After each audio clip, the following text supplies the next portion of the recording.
To donate my body to the Sri Ramachandra Medical University and Research Center. Yes, sir. After I die. The body will be in a freezer for 3 days in the Haikwan, and after that it will be handed over to the college. The college will use it for anatomy students to learn and further the knowledge, and the heart alone will be given back to my students. உலகை விட்டு உயிர் பிரியும் 5 நாட்களுக்கு முன் தன் உடலையே தானம் செய்த ஹுசைனி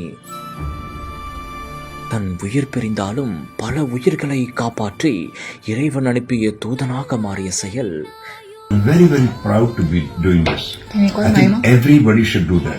தமிழ் திரைப்படங்கள் மற்றும் கராத்தே பயிற்சிகள் மூலம் பிரபலமானவர்தான் ஹுசைனி.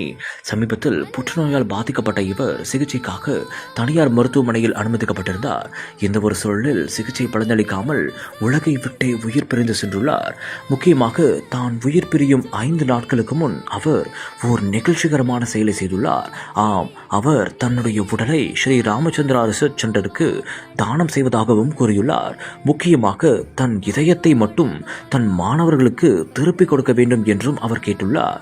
இது அனைவரும் மனதையும் தற்போது நெகிழ வைக்கும் விதமாக அமைந்துள்ளது.